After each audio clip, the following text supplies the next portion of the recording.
This episode of Run It Back Philly is brought to you by Mojo. Mojo is an app that lets you invest in athletes like a stock market. You buy a player for a certain price. If that player does certain things throughout the season, their value goes up. You sell that player, you made a profit. So if you really know ball, you can really make some money on Mojo. Download the app, use the promo code NOINTROS75, and they will give you a $75 deposit bonus on your first deposit. Thank you to Mojo for sponsoring the video. Let's get down to business. Run it back, Philly. No frauds, no fanboys, no intros. Run it back, Nation. What is good? It is your boy DJ Eastwood. Run it back, Philly. No frauds, no fanboys, no intros. Hit the like button. Give me 500 likes on the video. We got to hit 500.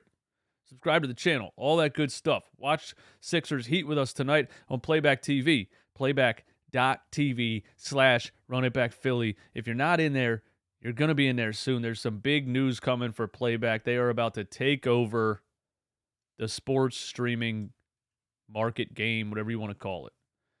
So jump in there, man. Join us. We've been having a blast. Let's get into this, okay? I already recorded this video earlier by the way, for those of you, there was like 20 people that already clicked on the video and I had to delete it because I recorded it with no audio because my computer updated and changed my default microphone and I didn't realize it. So I recorded a 13-minute video with no audio. All right. And now I feel like I'm on a stage performing the same act that I just performed and it feels weird. So I put sunglasses on to make this one feel different than the last one. Let's get into this, okay? I'm on the wrong damn notes and everything, man. Here we go. Okay, listen. Oh, a warning before we get down to the nitty gritty, okay? This is a Doc Rivers slander video. I want to make sure I say that. So if you are a Doc Rivers fanboy, which, what? Or you are a family member of his, or you're Doc Rivers himself, and you're going to cry your little heart out in the comments, I just want to let you know, nobody gives a fuck. Okay? Just want to let you know that right off the bat. So go ahead, type your little heart away about why do you blame Doc Rivers for everything, this, or that. Nobody gives a shit. All right? Look. Matisse Thybulle last night had 15 points, 3 rebounds, 1 steal, 2 blocks, 5 made three-pointers, on 71% from the field and 83% from 3 for the Portland Trailblazers.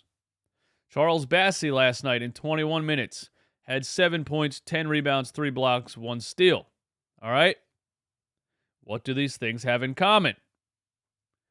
When is the last time Matisse Thybulle had 5 3-pointers in a game? I will tell you. The last time Matisse Thybulle had 5 3-pointers in a game was on December 8th, 2019. His coach at the time was Brett Brown. The next time Matisse Thybulle had 5 3-pointers in a game was on February 28th, 2023. His coach at that time was Chauncey Billups. What do these things have in common? Let's talk about Charles Bassey. When's the last time a Sixers player had 10 rebounds off the bench? The last time a Sixers player had 10 rebounds off the bench was Paul Reed. Had 12 rebounds and 8 offensive rebounds in 24 minutes against the Detroit Pistons on January 8th.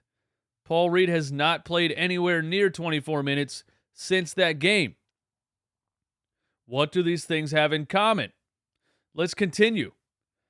Jalen McDaniels, who we traded Matisse Thybulle for, is a great player, is a nice young player, has a lot of value that a good coach could get the most out of.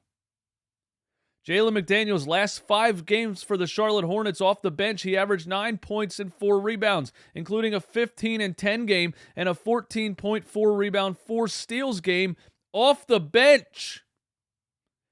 Jalen McDaniels in his first 6 games under Doc Rivers is averaging 4 points and 2 rebounds.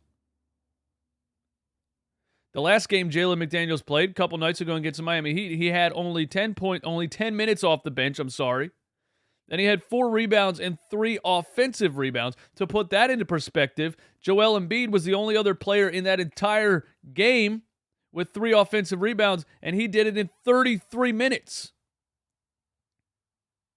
What do these things have in common? Let's talk about a common denominator, okay? I forgot to Google it again. Hold on. Definition, common denominator. Here you go. A feature shared by all members of a group. Let me repeat that. Common denominator is a feature shared by all members of a group. Let's put common denominator and this whole situation into the context of a word problem. Let's take us all back to 4th grade for a second so we can really understand common denominator and what's going on here, all right? I just made up this word problem. Listen, Johnny searches for apples in his hometown. Johnny finds 3 apples. Johnny leaves his hometown to go apple searching. Johnny finds 6 apples in another town. Katie is from the same town Johnny is from. Katie is also having trouble finding apples in her hometown. Katie leaves her hometown and finds more apples elsewhere. What do these things have in common? I forgot to add to this problem that Marcus is finding apples all over the place in the town that he's in. He is then transported by way of a school transfer to the town that Johnny and Katie are from. And Marcus can't find any apples in the new town. What do all these things have in common? The town sucks, and there's no apples in it. You got to get out of town. The town in this situation is Doc Rivers. The players are Johnny, Katie, and Marcus, and their basketball skills are the apples. What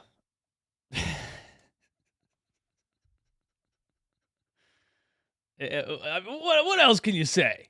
What else can you say? It's obvious at this point. It's totally obvious at this point. Not to mention Isaiah Joe last night had 8 points in the starting lineup for the Oklahoma City Thunder. It's obvious at this point.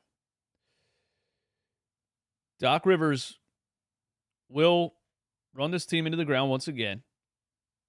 All of the young talent that he refuses to play goes to another coach and develops, and all of a sudden becomes a contributor.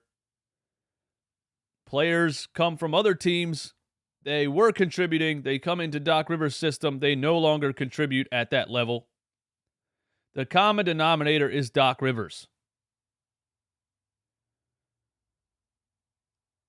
He's not going to get fired right now. He will be fired this upcoming season when the Sixers inevitably lose in the second round or the first round. And that's just the way it is, and that's the point I wanted to make in this video. Now, the Sixers have a tough schedule coming up in March. Everything is about to get really real. You know, there's no more playing the Detroit Pistons on a Monday night in November and December. The Sixers are only 2 games ahead of the Cleveland Cavaliers, and they are playing must-win games right now against playoff contenders.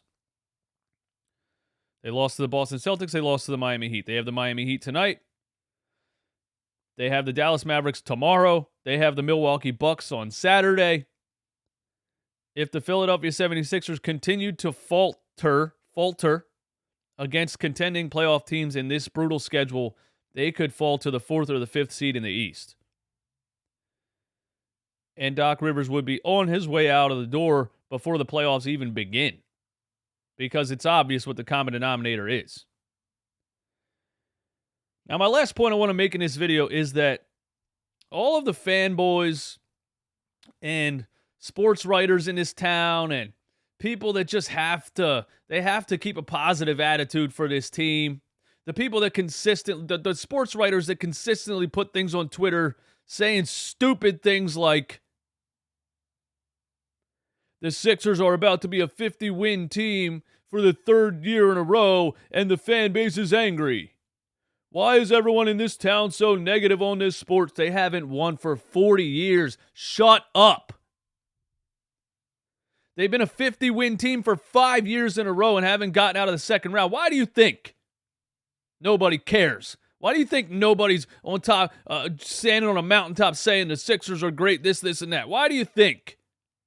Why do you think? Here's a good tweet from a sports writer in this town. And I'm not going to say his name because I don't want to call him out because he's just doing a job. The Sixers are third in the most competitive Eastern Conference we've seen in over a decade. Where the hell did you get that information? And the discourse around them is exhausting. It seems like the consensus is way too low. That was on January 18th. How do you feel now? Now that the schedule actually got real. See, here's what the Sixers are this season. The Sixers are a car driving down a road with old tires that are ready to just fall apart. The road the first half of the season has been a straight road, not even a turn, not a gust of wind, not a tumbleweed, not a pothole, not a drop of rain, not a spot of black ice. Not a nail, not a rock, nothing. A smooth, perfectly paved road. And they're driving along. And once in a while, the car wobbles a little bit. But you say, we're doing good. We're doing good. We didn't fall off the road. We're doing good. But there's those of us that know those tires are not going to hold up. Now the second half of the season, this schedule going into March, the road's got potholes.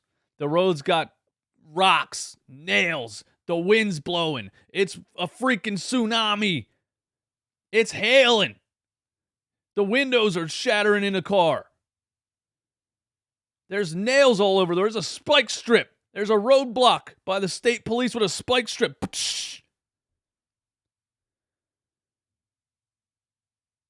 Those of us that have been keeping it real with this team this season, no.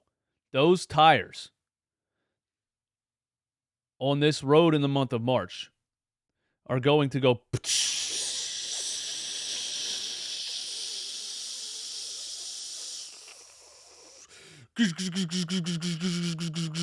and the car is just going to come to a complete stop in the middle of the road with flat tires.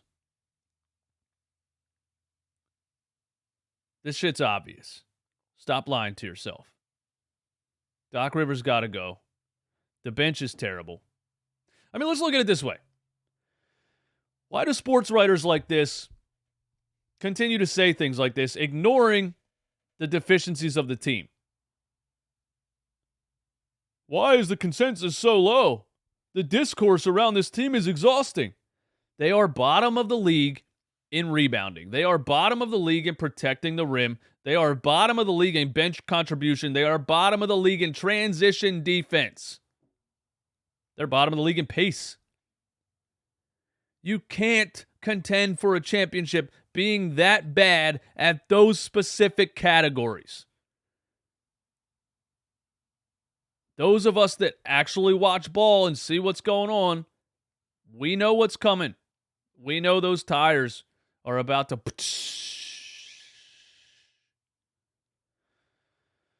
Just wait for it. Y'all have a good one, man. Peace.